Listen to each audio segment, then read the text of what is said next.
Eu era conhecida aqui no IBGE como Dora de Almeida Pena, porque este é o meu segundo casamento, então eu troquei o sobrenome do meu primeiro marido pelo do segundo marido. E a qualificação é de economista, eu estudei na Faculdade de Mendes e também sou estatística provisionada. A minha admissão foi feita como codificadora, e muito por acaso, porque anteriormente, eu estudava no Pedro II e fazia um curso pré-vestibular para Química, uma coisa totalmente diferente. Mas eu me casei muito cedo e antes de prestar o concurso vestibular, eu parei de estudar, né? Não fiz o concurso. E então um dia, conversando com um cunhado do meu marido, ele disse: a BGE está fazendo prova para codificador, você não quer fazer? Eu disse: eu gostaria de trabalhar, mas serviço público, a prova não vale nada, não vão chamar, tal. Mas eu acabei indo fazer a prova, passei e fui chamada. E comecei a trabalhar em 62. Nessa época, o regime dos codificadores, o regime de trabalho era da CLT, né? E os funcionários antigos eram todos do regime jurídico único, atual regime jurídico único, né? Depois isso mudou com o Isaac, que todos passaram para seletistas, e novamente foi mudado quando o presidente Collor assumiu, que todos passaram a ser funcionários públicos novamente. Bom, nessa época, era chefe do Serviço Nacional do Recenseamento, que ficava lá na Praia Vermelha,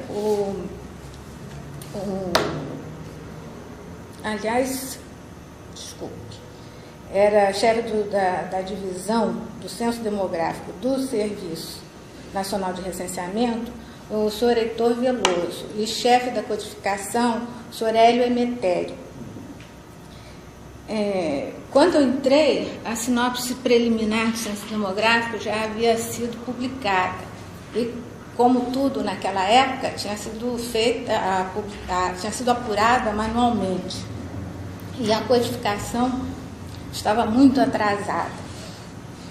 Isso foi, pelo que eu ouvi dizer, isso se deveu ao fato de que havia uma corrente dentro do IBGE que queria, em vez de codificar os questionários, marcar os cartões, como atualmente se faz para o vestibular, né? E fazer leitura épica. E até tentaram fazer algo assim, mas não deu certo. E então tiveram que voltar ao antigo sistema, que seria de codificação do questionário mesmo. Só que nessa época, apesar do questionário ter códigos quesitos pré-codificados, ele foi todo codificado, né? Todos os quesitos eram codificados, tanto os quesitos em aberto, como ocupação, atividade, etc., como os que já estavam pré-codificados. Isso não que eram usados dois tipos de boletim, como até agora, né? Então era o boletim da amostra e o boletim geral, sendo que, na verdade, quando se fala amostra no censo, amostra de alguns quesitos, porque havia quesitos que totalizavam 100%. Havia quesitos do questionário da amostra que eram os mesmos do quesito da não amostra. Então, esse era o censo. E algumas características da população, sim, eram apuradas por amostra. O serviço em si envolvia a codificação propriamente dita, a revisão e a verificação. Em cada fase de trabalho, os registros eram efetuados com caneta esferográfica. Eu vou contar isso porque é uma coisa interessante. Com canetas esferográficas de cores diferentes, né? Então a codificação era vermelha, a revisão azul e a verificação era feita em verde, sendo que a revisão era total, era feita em 100% dos questionários, e a verificação era feita por amostra, e o número inicial do questionário a ser verificado em cada dia, em cada pasta, era sempre sorteado no dia para o revisor, o codificador não saberem né, quais seriam os questionários que seriam revisados. Né? Bom, esses erros eram anotados em umas folhas, nos formulários, e depois eram mostrados para os codificadores e revisores para dar subsídios para a melhoria da execução das tarefas, né? Para eles saberem em que eles estavam errando e em que eles podiam melhorar. E havia também a figura do orientador e a do distribuidor de pasta. O orientador tinha como atribuição de dirimir as dúvidas dos revisores e dos codificadores, ou a divergências de opinião entre eles, porque às vezes o revisor achava que o codificador estava errado, mas o codificador achava que não, então tinha que ter alguém para tomar uma decisão, né? E o distribuidor de pastas, ele anotava as pastas distribuídas diariamente, a produção diária, e no final do mês ele totalizava a produção de cada operador, também tudo na maquininha, totalizava a produção de cada operador, e o pagamento era feito por produção. Era uma parte fixa mensal e uma parte por produção, sendo que desse pagamento por produção era retirada uma parte referente aos erros, porque se o número de erros ultrapassasse determinado limite, eles eram cobrados, né? E era também exigida uma produção média mensal, e quem não atingisse essa média mensal durante 2 meses consecutivos ou 3 meses alternados, estava passível de ser mandado embora. Era meio difícil, mas podia ser mandado embora. Nessa época, as condições de trabalho não eram das melhores, né? E a economia era grande, por isso que eu falei da história das canetas, né? O codificador recebia a caneta uma única vez. Quando a carga, era uma caneta esferográfica, quando a carga terminava, ele tinha que apresentar a carga antiga vazia para receber uma nova carga, ele não recebia uma nova caneta, né?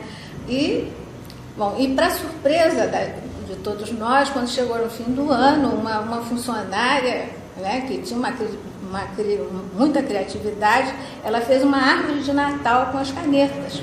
E foi uma coisa linda, né? Eu acho que é uma coisa interessante ver que as pessoas se interessam.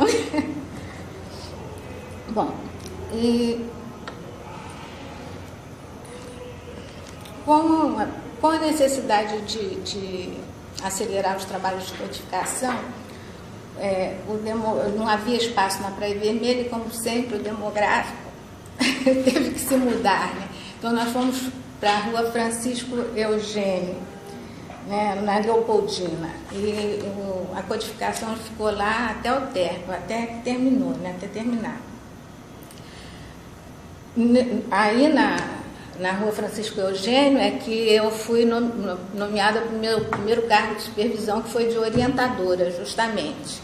Mas logo em seguida, para finalidade de ampliar meus conhecimentos, pelo menos foi isso que me foi dito, ampliar os meus conhecimentos sobre a estrutura e o funcionamento dos órgãos envolvidos com o censo demográfico, eu fui trabalhar como orientadora na perfuração.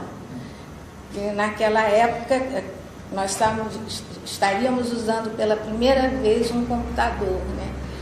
E os dados, eles não eram digitados como agora, eles eram perfurados, era uma máquina pesadíssima que as codificadoras tinham que usar. O chefe desse setor era o Edmundo Massadar, e esse setor pertencia ao Centro de Processamento de Dados, né? Então, os códigos eram... O boletim que tinha sido codificado era, então, passado para o cartão através da perfuração dos códigos, né? Era um cartão para cada pessoa recenseada, tanto do boletim da amostra quanto do boletim geral. Na revisão, a perfuradora reperfurava todo o cartão novamente. Se houvesse alguma incompatibilidade não sanável, esse cartão era retirado da massa.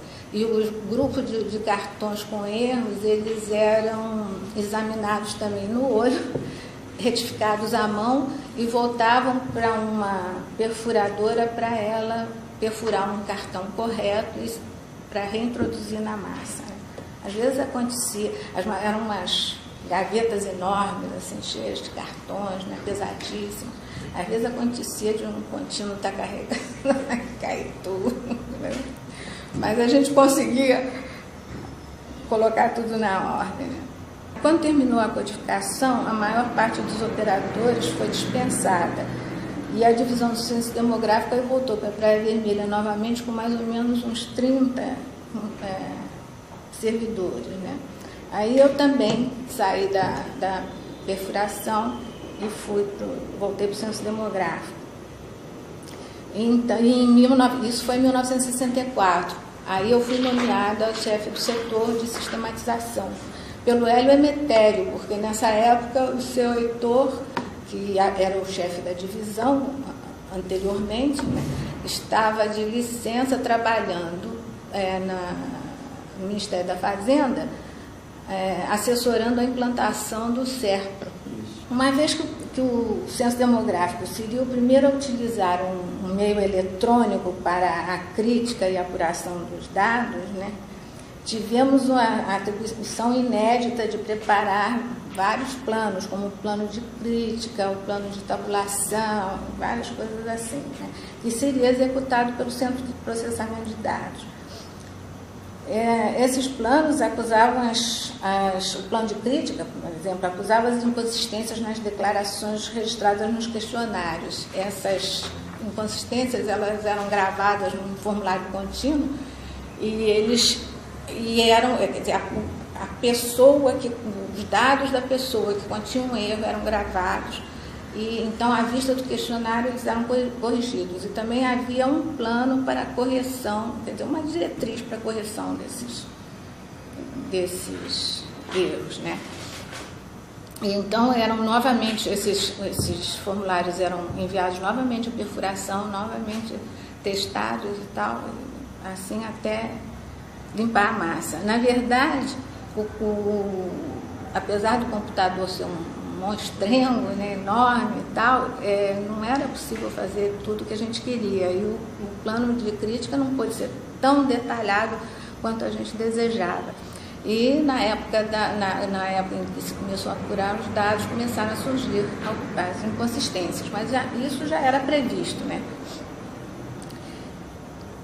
E os dados apurados, e assim o que acontecia era que era uma coisa difícil, porque as inconsistências, a gente não podia devolver a tabela para o centro de processamento para refazer a tabela. A gente tinha que retirar as inconsistências à mão. Então, era um grupo muito reduzido que tinha uma responsabilidade enorme, porque tinha que ter um critério muito rígido para poder fazer uma coisa dessa, né? E assim as tabelas eram acertadas. Não eram chutes, né? Era uma coisa baseada no conhecimento que a gente tinha do assunto. Bom, como sempre, o censo demográfico sempre, né, em todas as épocas, ele sempre foi o primeiro a fazer a coleta, a fazer a codificação, a apuração e tal.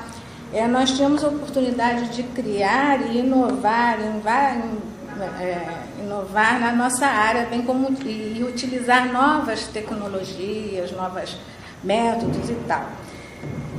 Isso era muito gratificante, mas também às vezes trazia uma frustração enorme, né? Foi o que aconteceu no 1960, porque o computador que a gente utilizava, né, era um computador antigo, que tinha vindo dos Estados Unidos, funcionava a válvula. Toda vez que uma válvula queimava, levava pelo menos 2 meses para vir uma dos Estados Unidos. Então, o serviço parava. Aí, finalmente, foi impossível continuar a apuração do censo. O censo foi encerrado, algumas unidades da federação já haviam sido apuradas, mas o resto teve que parar. Mas, assim mesmo, o censo demográfico não ficou sem os seus resultados. Eles saíram muitíssimo atrasados, mas saíram depois do censo de 70.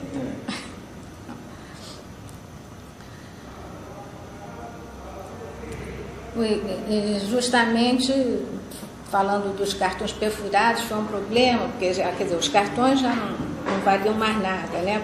Já se utilizava outro computador, outro tipo de entrada para o computador. Os questionários da não amostra o boletim geral estavam imprestáveis, né? Os da amostra, que a gente tinha que trabalhar, muitos deles estavam terríveis, tiveram que ser limpos. Foi uma fase bem ruinzinha para nós, né? Bem difícil. E nessa época, o serviço de amostragem era chefiado pelo Dr. Amaro, aliás, antes, né? Depois foi pelo Luiz Neri, que aí tiveram que modificar um pouco o plano de expansão da amostra, porque já não podia ser feito da mesma maneira que tinha sido feito para as primeiras unidades publicadas, né? Bom, paralisado o censo de 60, né? Felizmente, o demográfico, que sempre estava... o pessoal demográfico era muito prestativo, tanto a chefia quanto os servidores, né? Então, houve um primeiro censo escolar no Brasil, e nós ficamos encarregados, então, de preparar as cadernetas, né, os setores, para fazer esse censo. Também colaboramos no censo dos servidores, também, primeiro censo dos servidores. E quando terminaram esses serviços, o censo escolar e o censo dos servidores, aí os poucos funcionários restantes da sistematização demográfica foram trabalhar na base geográfica, na base cartográfica, já começando a preparar os setores para o censo de 70. Os mapas chegavam da cartografia e eles conferiam as descrições nos mapas e tal. Esse foi o serviço que foi feito, né? O Luiz Russo, que era muito engraçado, porque naquela época todo mundo queria ser funcionário público. Então nós achávamos que, como nós já tínhamos um determinado tempo, nós tínhamos que ser enquadrados como servidores públicos. Ele dizia que não, porque se nós fôssemos enquadrados como servidores públicos, nós não íamos querer trabalhar. E eu pensava, bom, mas você não é servidor público, você não trabalha? Ele trabalhava muitíssimo. Aliás, todos ali trabalhavam muito. E eu nunca vi nem seu Heitor, nem seu Hélio, nem o Rosso, ninguém reclamar, nem de salário, nem de trabalho. Eles trabalhavam para valer e amavam o que faziam. Aí, em 1967, como já não tinha mais o que fazer, né, eu, pelo menos, como chefe, o que eu estaria fazendo ali, né? Aí não tinha começado ainda o planejamento do censo seguinte, eu pedi para fazer um curso na Escola de Estatística que estava sendo oferecido para os funcionários do IBGE. A primeira resposta que eu ouvi foi a seguinte: não, curso só faz quem não trabalha. Quem trabalha não pode fazer curso. Mas eu sempre fui do contra, né? Eu sempre fui, não, eu sempre discuti. Eu sou uma pessoa obediente, mas eu não faço as coisas só por fazer, eu discuto. É verdade, bom, se você é meu chefe e você que manda e não quer fazer de outro jeito, eu tenho que fazer, mas enquanto eu puder discutir, eu discuto. Bom, até que eu consegui fazer o curso. Mas aí acharam que eu não podia fazer o curso sozinha. Então foram mais 2 servidores fazendo o curso comigo, né? Esse curso era um curso, constava de 2 fases, um curso básico de estatística, em que se estudava os princípios básicos da estatística e mais a teoria da probabilidade, né? E depois a fase seguinte era um curso de amostragem com Lorival Câmara. No primeiro curso, quem dava aula era o Lauro Sodré Ribeiro de Castro. Né?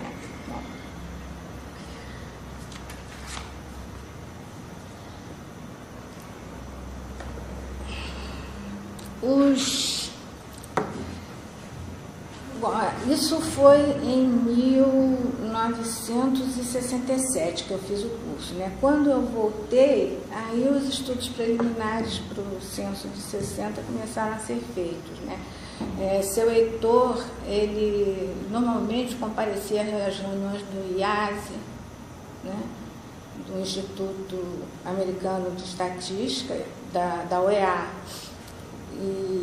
E lá eram dadas diretrizes mínimas, né, para os censos das Américas, para os países americanos, né.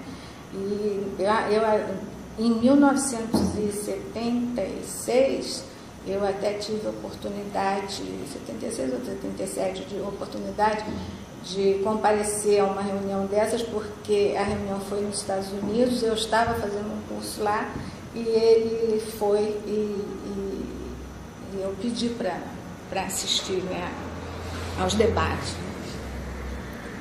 Bom, eram incluídas também outras características próprias da população, das condições domiciliares brasileiras, necessárias ao planejamento governamental, empresarial, etc. Né?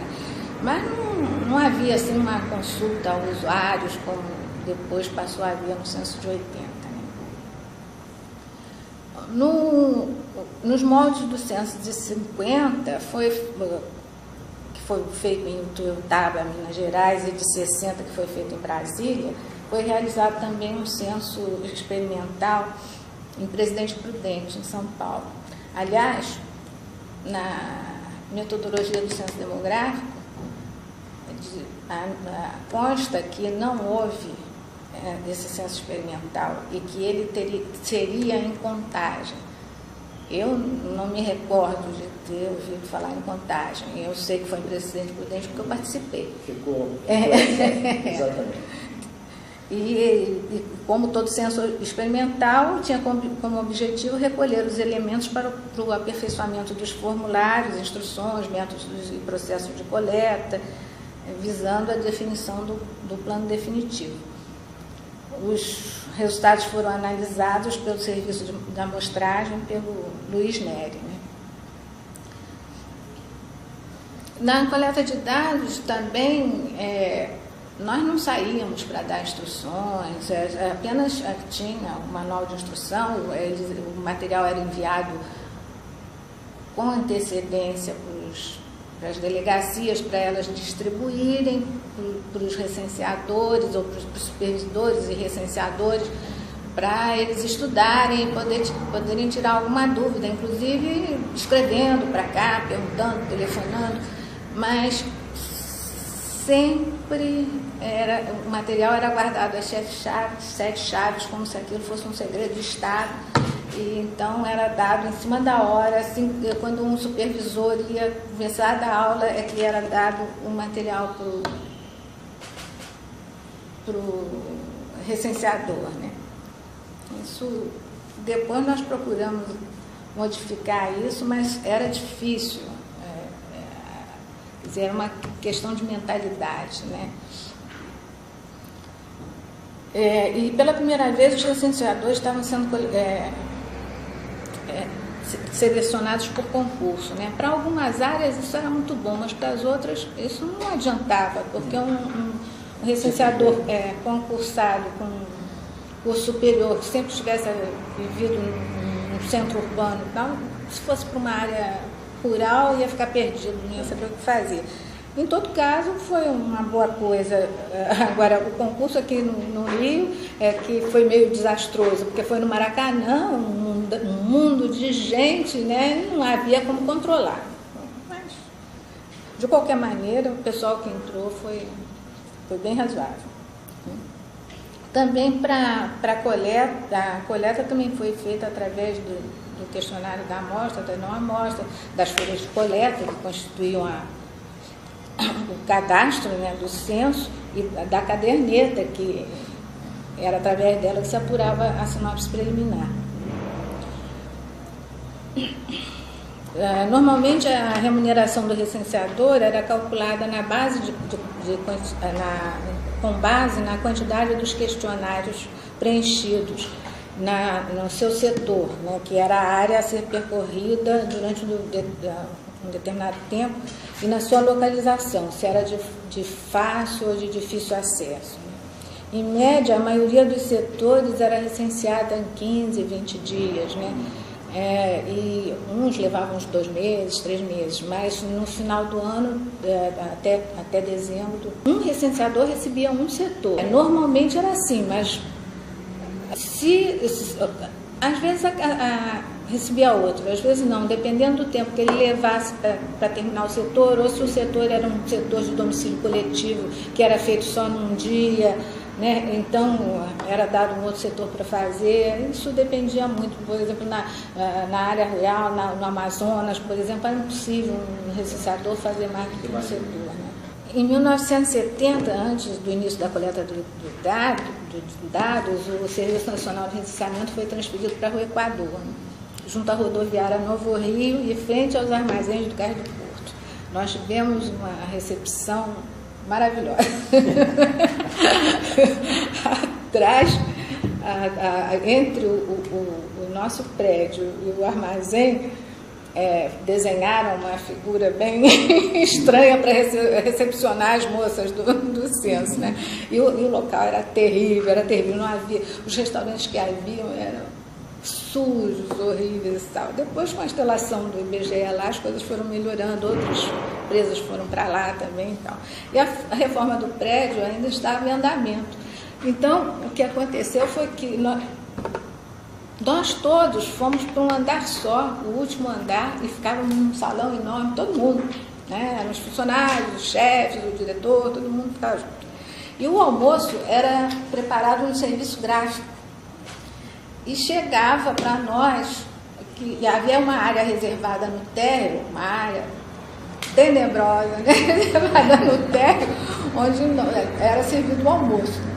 E um dia, todos acharam que o almoço estava com um gosto estranho, né? Mas todo mundo comeu assim mesmo. E achando que era o tempero do cozinheiro, que estava diferente, podia ser um curry, algo assim, né, que é estranho e tal. No dia seguinte, sem exceção, do contínuo ao diretor, todos estavam no gabinete médico com desarranjo intestinal. Quer dizer, são coisas que a gente passa, né, que as pessoas não podem imaginar, né?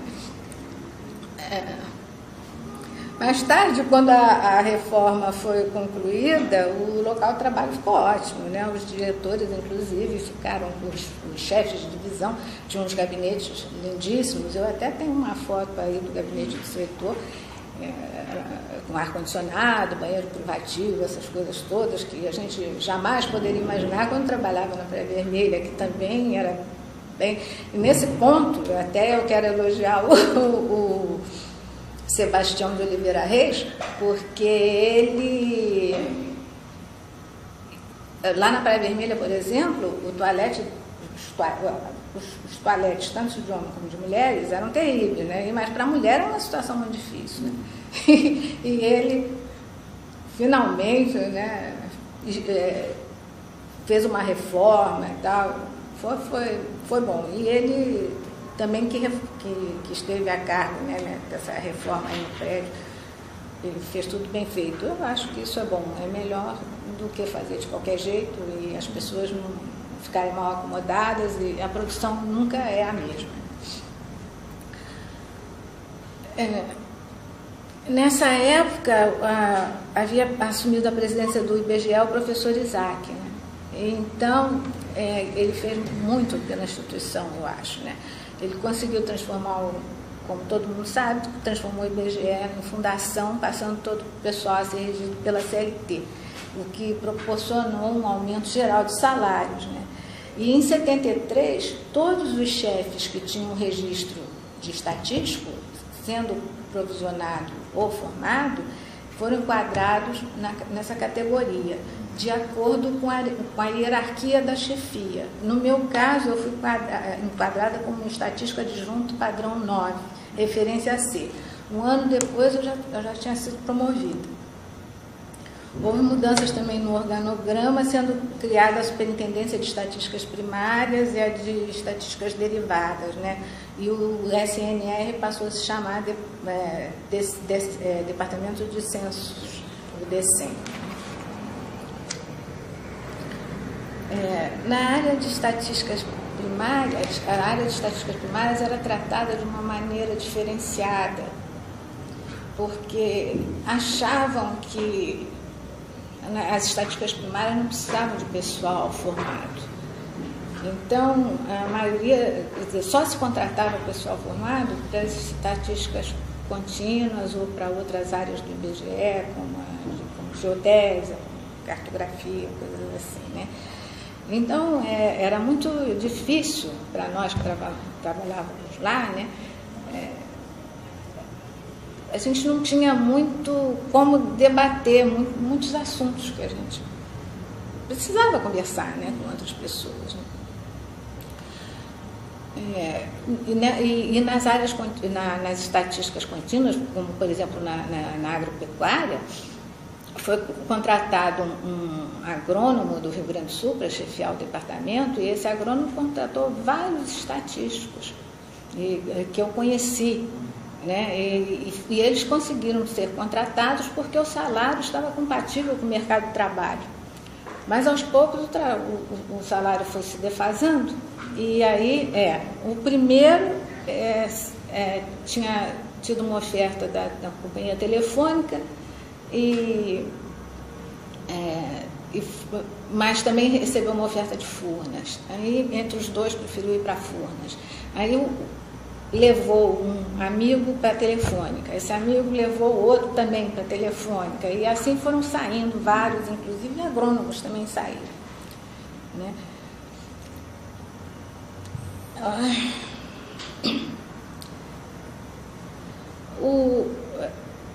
Ao mesmo tempo que o advento da fundação, né, deu uma melhoria no salário do pessoal, né? Parece que também foi uma armadilha, era uma armadilha que não era proposital, mas é que quando chegasse a época da aposentadoria,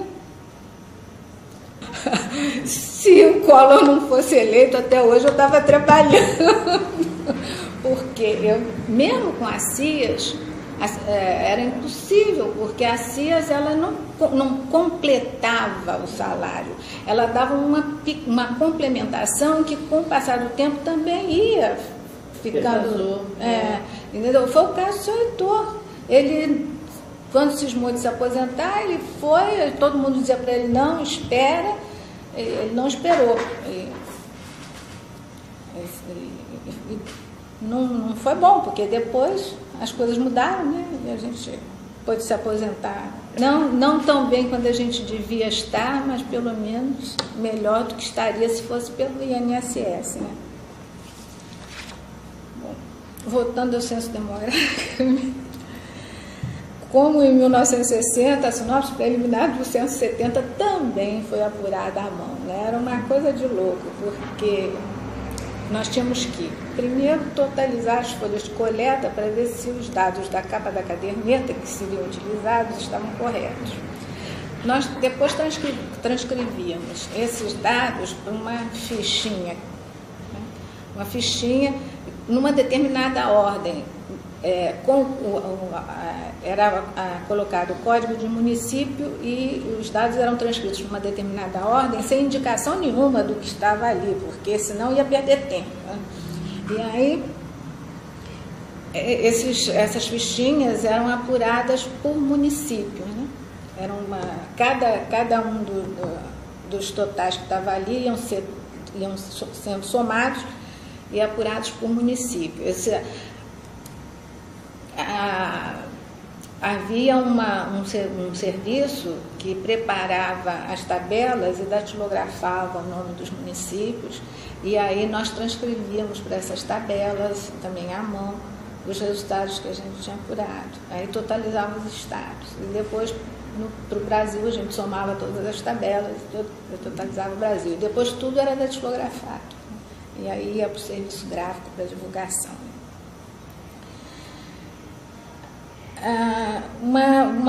Na codificação, a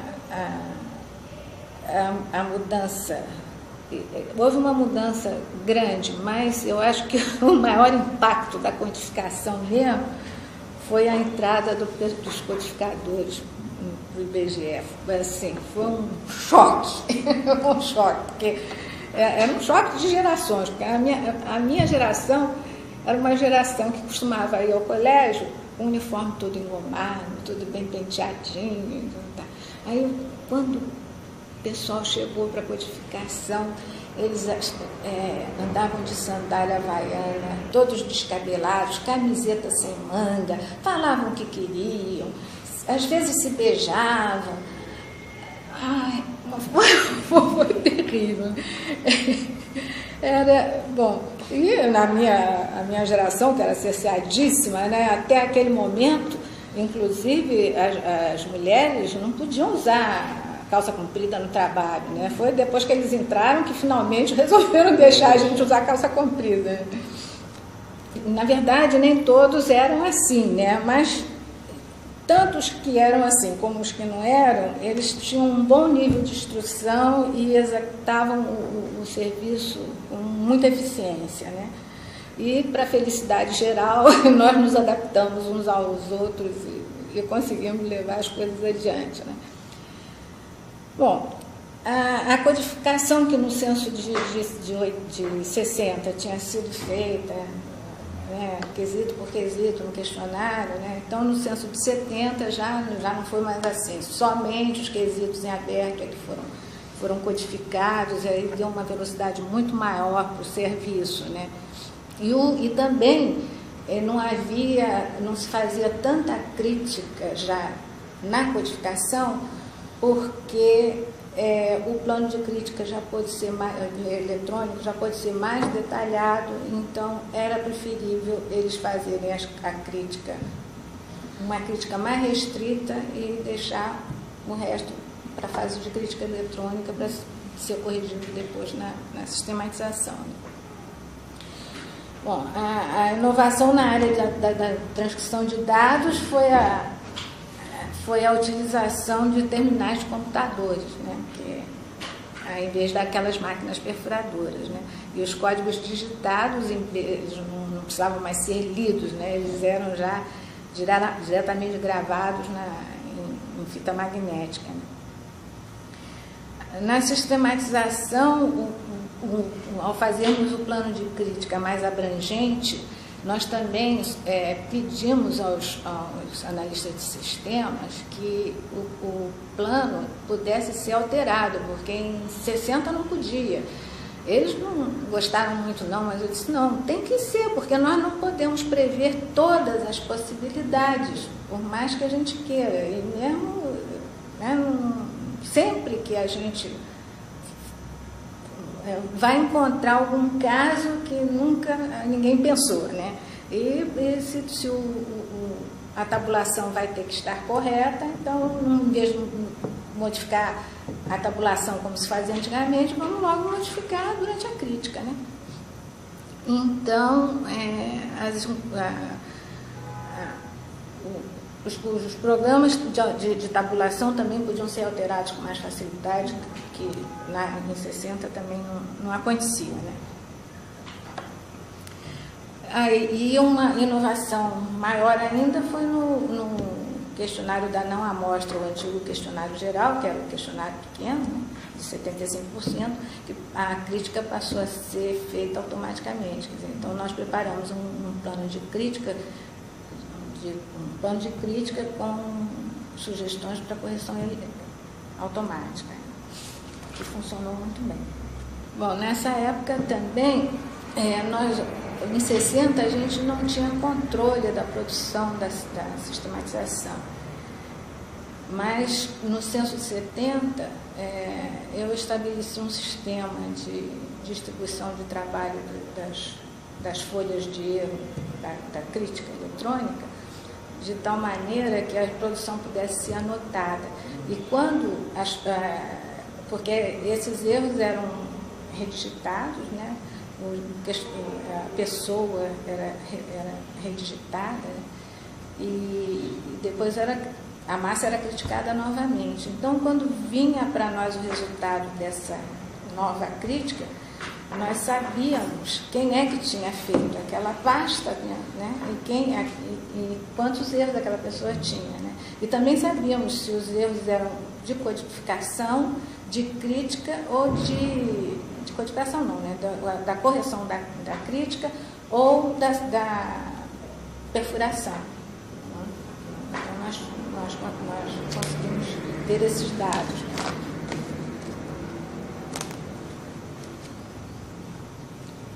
E isso também ajudava a manter o cronograma em dia, né? Porque nós tínhamos felizmente, bem diferente de 60, nós conseguimos entregar o demográfico no prazo, né?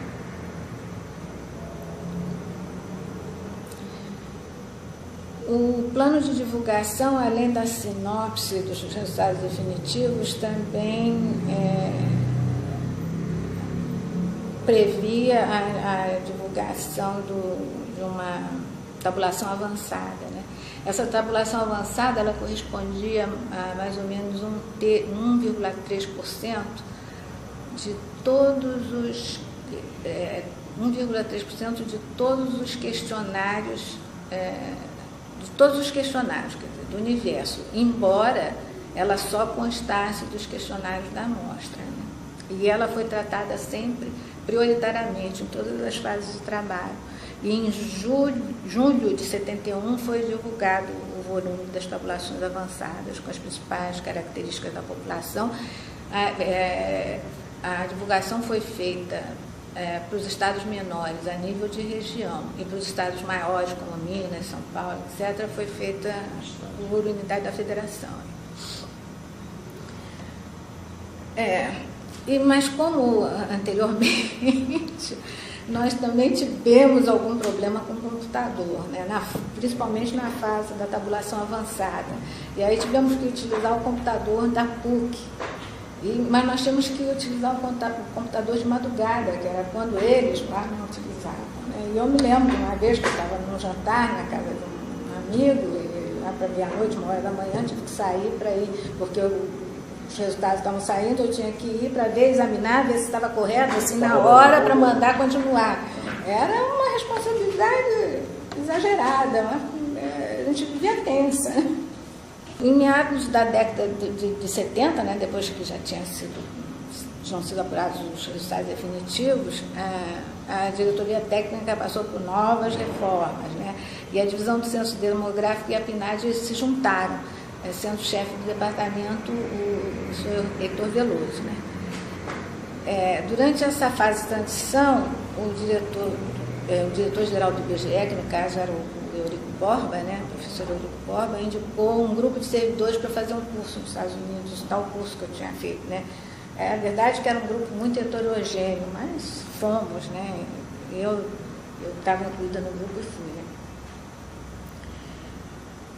E o curso era oferecido pelo Bureau de Censo dos Estados Unidos e versava sobre planejamento e gerência de coleta de dados, além de matérias inerentes a esta formação.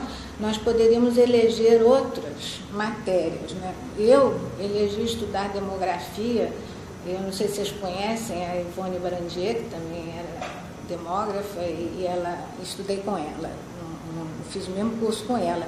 E também fiz um curso de programação, que justamente esse programa, desse curso de programação era de centes e cocentes, que depois esses mesmos centes foi utilizado aqui no IBGE para apuração do censo demográfico. No mesmo local também foi realizado pela Escola de Graduação do Departamento de Agricultura dos Estados Unidos o curso de treinamento em análises de problemas e tomadas de decisões para executivos e gerentes do governo. E nós também frequentamos um seminário sobre gerência em comunicação na Universidade de Michigan. Também realizamos várias viagens para órgãos do IBGE, para a ONU,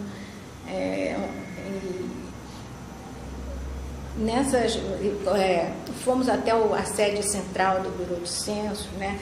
E aí ficamos conhecendo as máquinas de leitura ótica, né, que queriam ter aqui, mas era uma coisa impossível, porque essa máquina tinha sido desenvolvida por um técnico do próprio Bureau de Censos.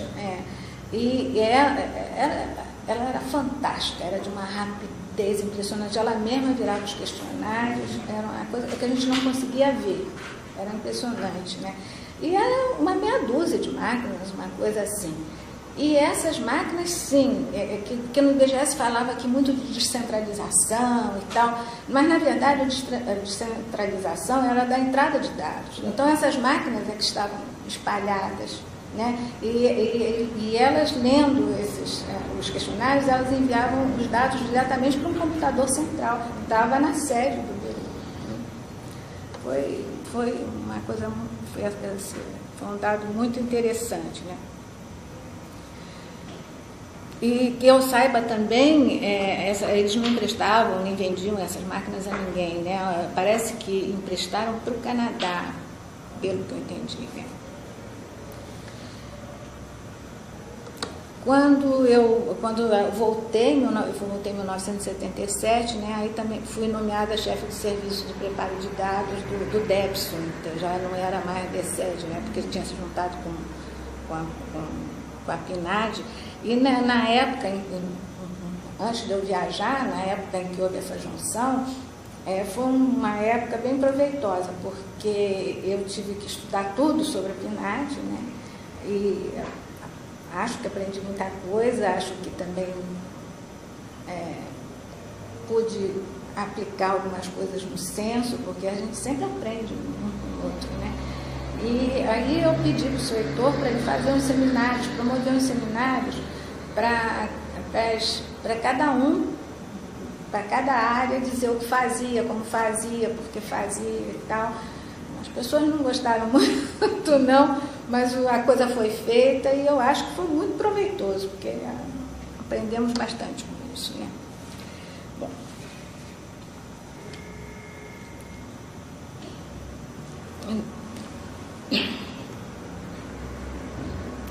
Depois, né, de algumas pesquisas já realizadas na PNAD, e também que aconteceu a tal divergência. Um grupo de funcionários entrou na justiça querendo ser enquadrado como técnico. Por que técnico de estatística? Porque no IBGE, pelo menos me parecia assim, as chefias, elas tentavam fazer o possível para melhorar os salários dos servidores. Mas era tudo muito difícil, né? Então, nós tínhamos, assim, como que uma lista, né? Que, pelo menos no meu departamento, nós tínhamos uma lista em que uma classificação dos servidores, né? Segundo a sua competência, vamos dizer assim. E que se tivesse alguma oportunidade de promoção, o primeiro da lista era... E a lista era conhecida de todo mundo e era discutida por todo mundo. Mas havia gente que achava que não, que não, se não pudesse promover todo mundo, enquadrar todo mundo, então não enquadrava ninguém. Eu já não era da mesma opinião, mas fui vencida. Então, mas de qualquer maneira, houve lá uma oportunidade, não sei porquê, de promover algumas pessoas, e esses que não foram promovidos, eles ficaram revoltados e entraram na justiça. Então, queriam que demitisse essas pessoas. E o setor não concordou, porque ele era um dos defensores, né? Então não concordou em demitir as pessoas, então ele foi demitido. Ele foi demitido da chefia, né, do cargo. Aí veio a Valéria da Mota, né, Valéria Mota Leite, né, que também foi uma fase bem interessante. O setor continuou lá, mas como assessor dela, né? E foi interessante porque eu já com o início dos trabalhos na PNAD, eu ficava muito na dúvida sobre os resultados do censo da PNAD, se eles eram compatíveis, se não eram, quem é que estava certo, quem é que estava errado, porque havia essa discussão que sempre um é errado, outro é certo. Então, eu comecei a preparar umas tabelas, comparando os dados do censo através do tempo, os dados da PNAD através do tempo, e depois comparando um com o outro.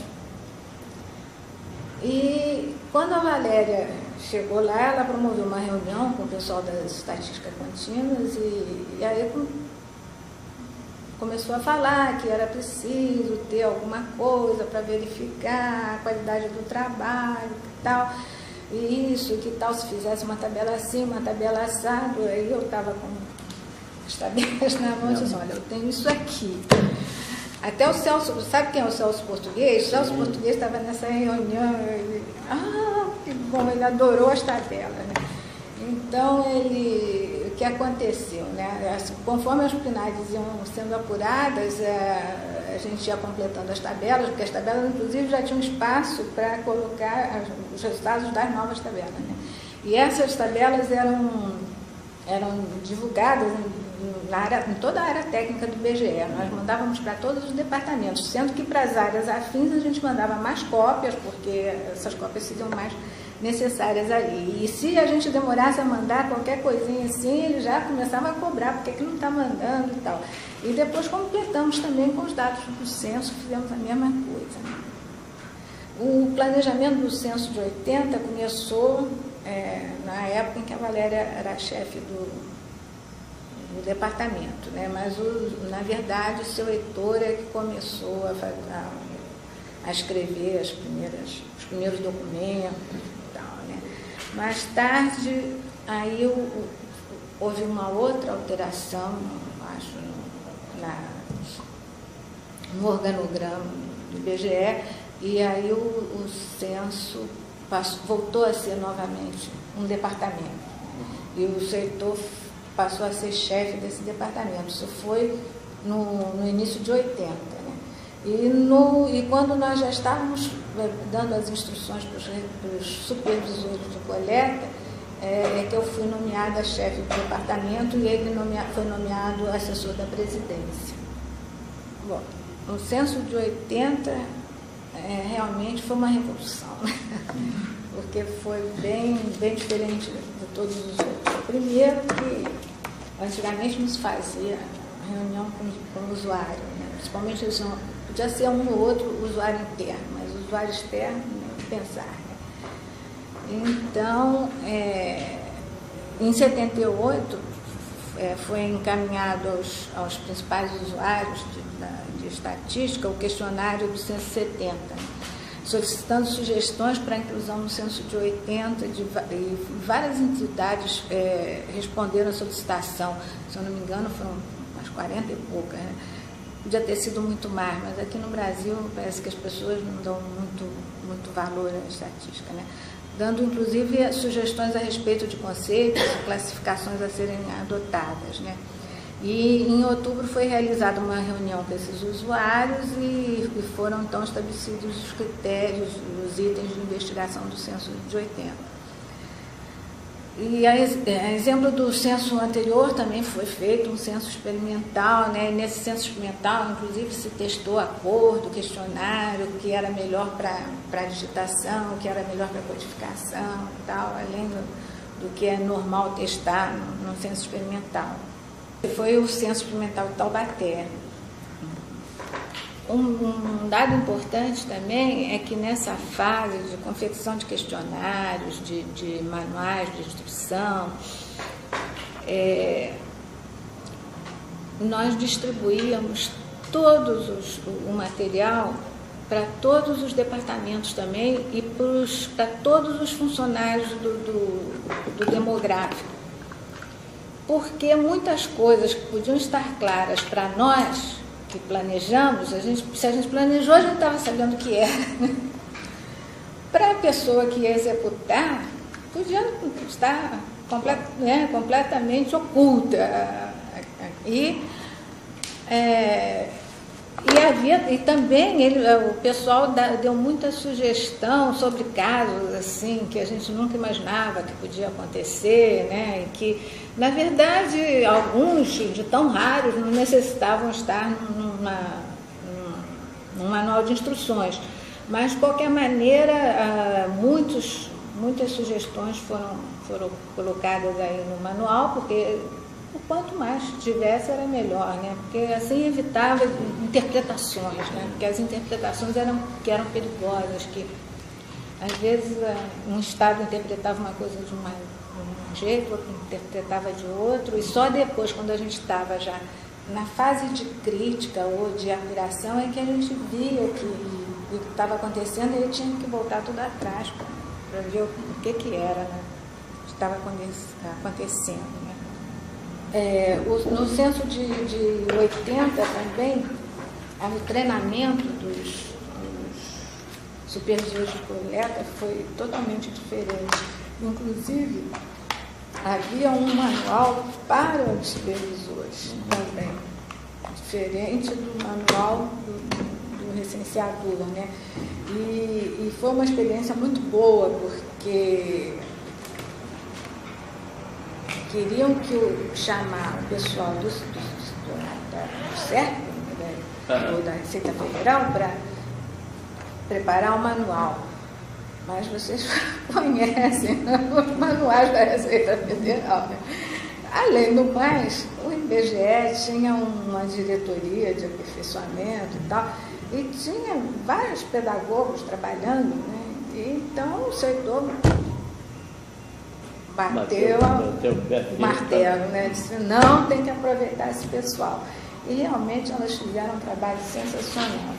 Porque eu, que detestava ter que falar em público, dar aula e tal, me senti completamente à vontade, né, para fazer essa preparação. Foi feita na ENSE. Eu acho que foram 5 turmas. Eu até trouxe aí o retrato da turma, não sei se vai interessar, das turmas. E foi um treinamento excelente, né, com testes, né, o teste era para saber se estavam entendendo, era para tirar as dúvidas, não era para dar nota para ninguém.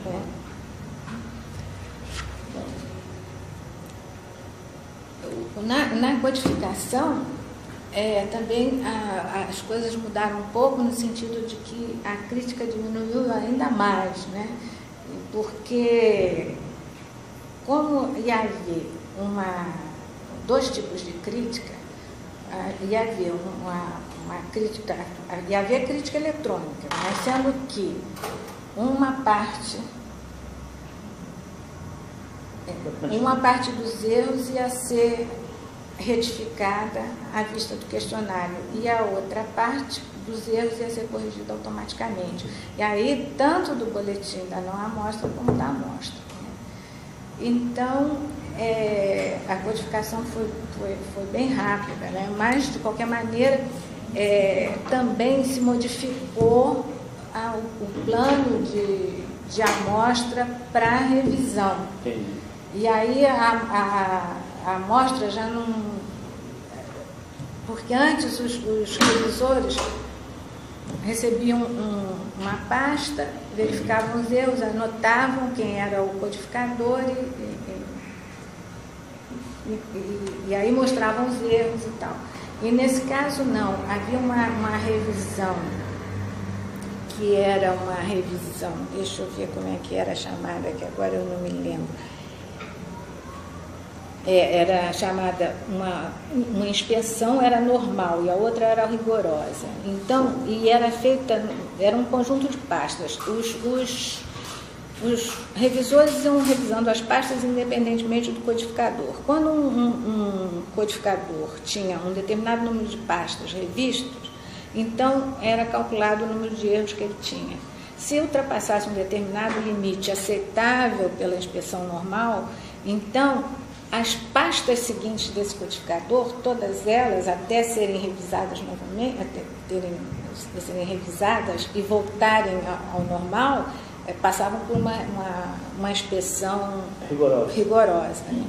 E as pastas eram devolvidas para o recenseador, para ele recodificar, para o codificador, desculpe, para ele recodificar. E com isso ele perdia tempo. Perdendo tempo, a produção dele diminuía. Então eles procuravam não errar para não...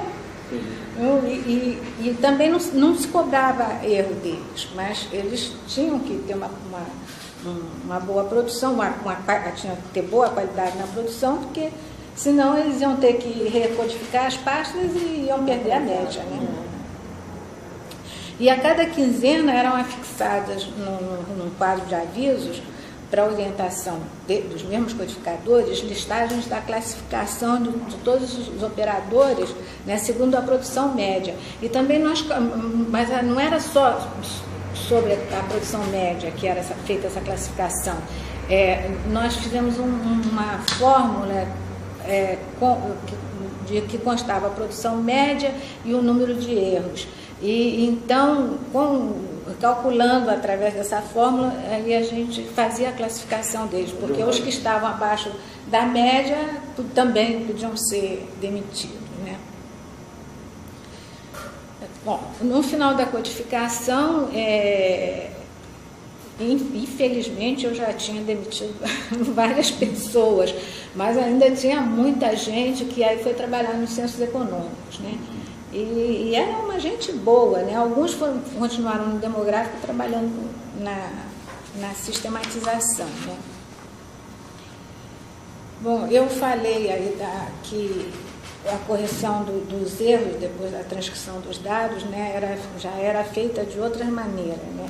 Então, primeiro, havia uma pré-crítica, né? Tudo isso baseado num plano de crítica elaborado pelo departamento e um programa executado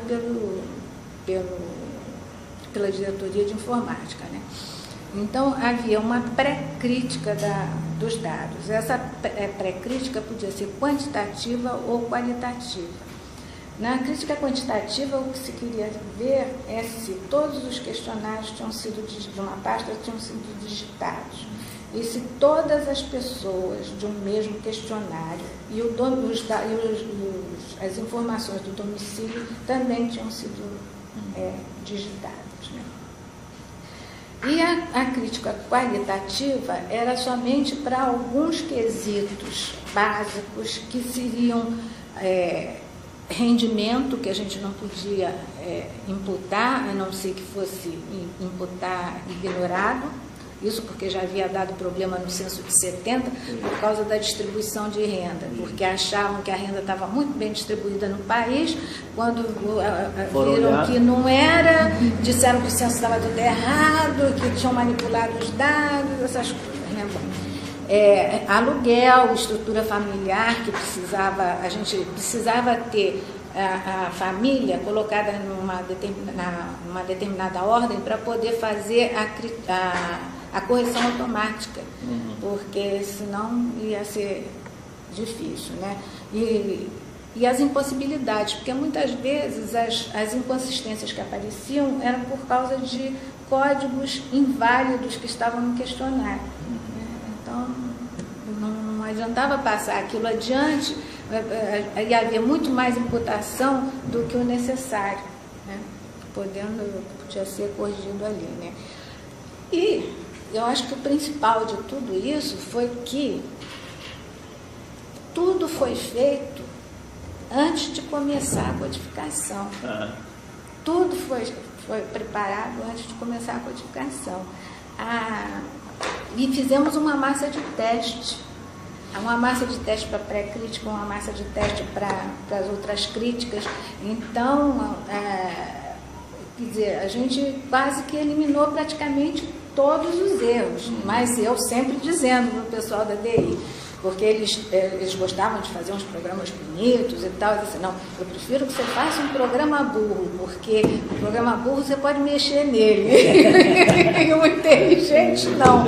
Então, mas para que vai mexer se já tem tanta crítica? Eu digo, porque é impossível prever tudo, né? A gente tenta, mas eu não sou uma máquina, né? Então não dá, né?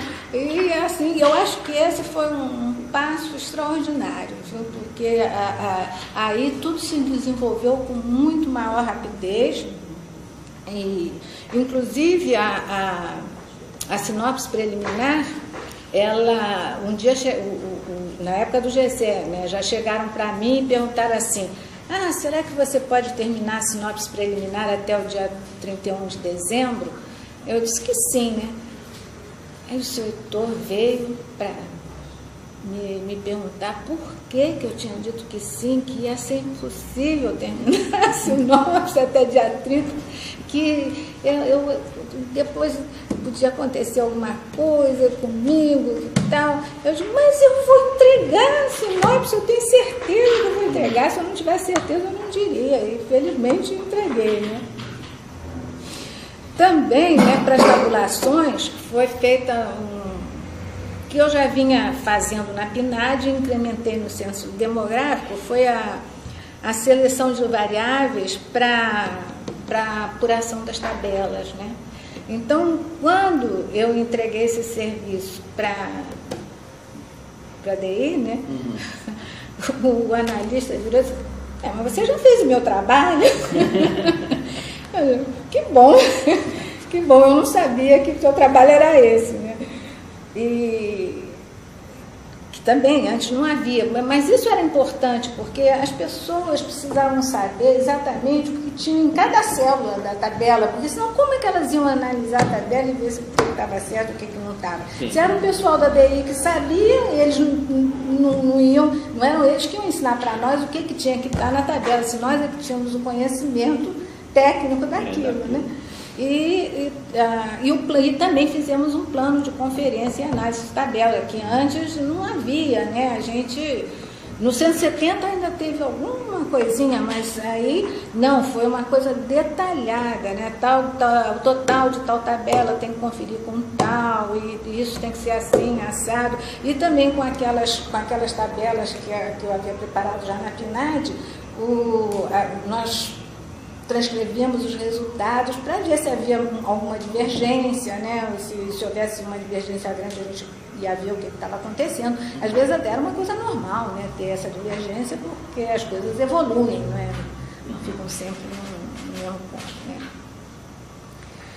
E, bom, então, acho do censo de 80, eu acho que o mais importante é que foi tudo feito dentro do cronograma e publicado, eu acho que em 2 anos e meio, e foi um número enorme de volumes, de tomos, volumes publicados, né?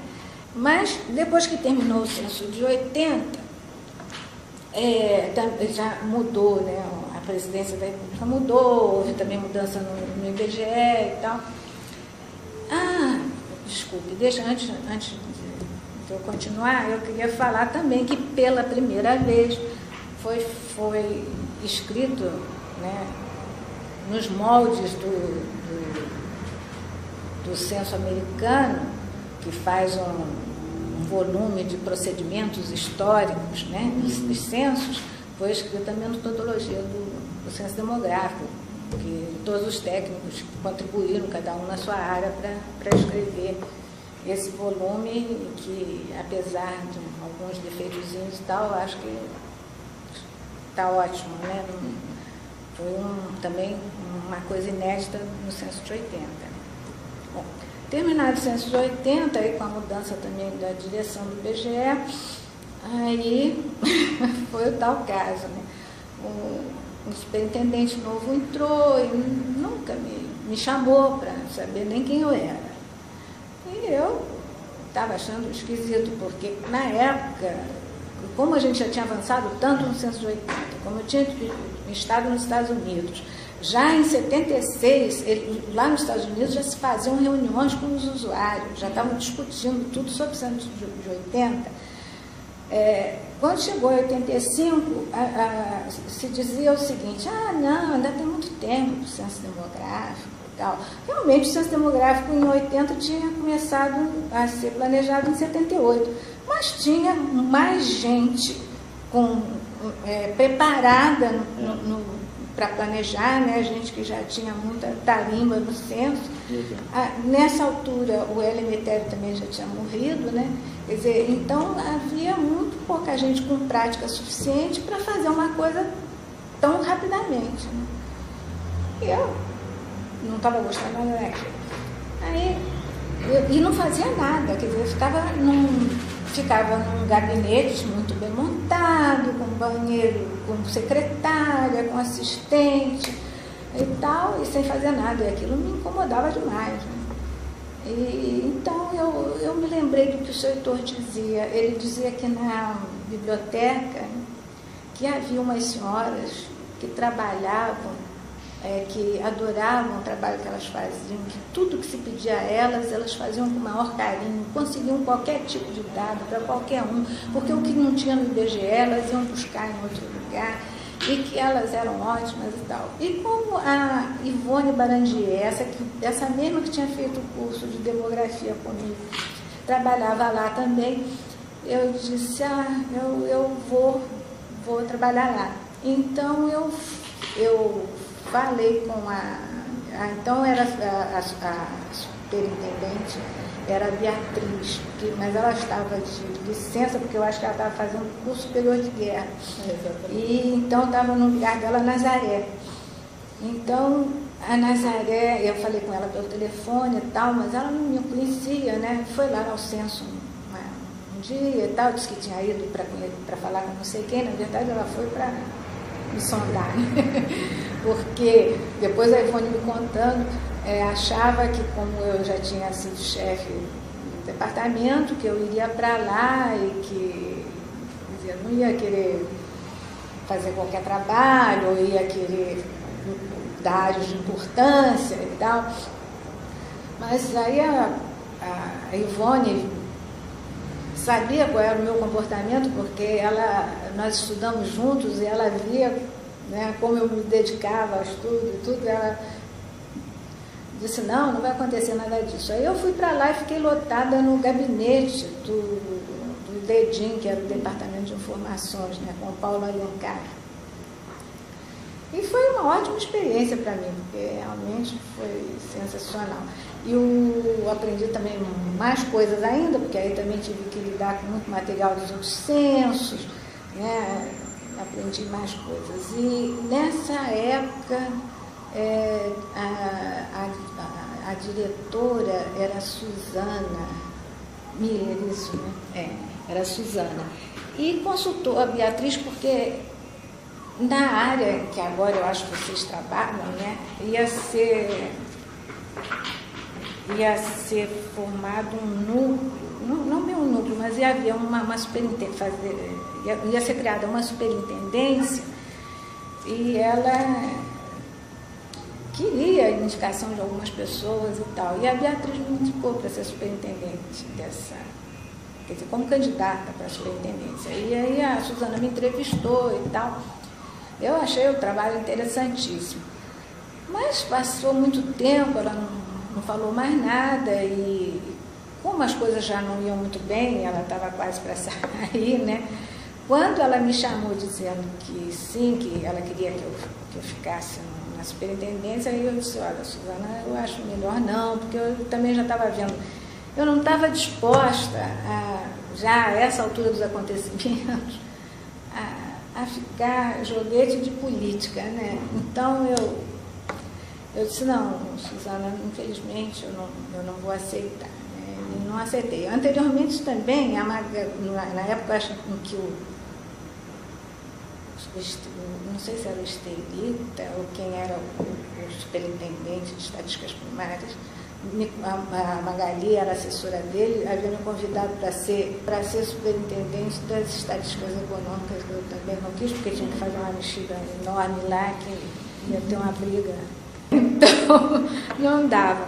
E assim eu fiquei lá na biblioteca até que quando viemos aqui para Canabarro, foi quando eu completei, né, o meu tempo de serviço, porque anteriormente eu já havia trabalhado na Companhia Nacional de Seguro Agrícola, e então aí resolvi pedir aposentadoria, porque eu também já tinha casado, né, novamente, meu marido é argentino, havia largado tudo na Argentina para vir viver aqui, né, então eu resolvi sair, embora também nessa época o seu Heitor tenha voltado ao censo demográfico como contratado como assessor da Valéria, né, e ela também havia me convidado, mas como eu já estava praticamente providenciando minha aposentadoria, ele já não foi. Infelizmente, o censo de 91 acabou, como eu previa, acabou atrasando, né? Foi realizado em 91, né? Mas, de qualquer modo, eu acho que a minha trajetória no IBGE foi assim, foi boa, apesar de todas. A gente passa por muita coisa, mas foi interessante porque eu entrei sem conhecer ninguém no IBGE, num cargo, né, de nível médio, e fui aos poucos subindo, tive a oportunidade de fazer vários cursos, de assumir chefias, tive a oportunidade de criar coisas, e eu também tenho muita tendência à organização, então eu era muito organizada no meu trabalho, anotava tudo, tinha tudo arquivado, e eu, às vezes, quando eu pedi alguém para fazer alguma coisa, quando a pessoa se levantava e saía, eu já sabia se ela tinha entendido ou se ia fazer certo ou não, dependendo para onde ela ia se dirigir.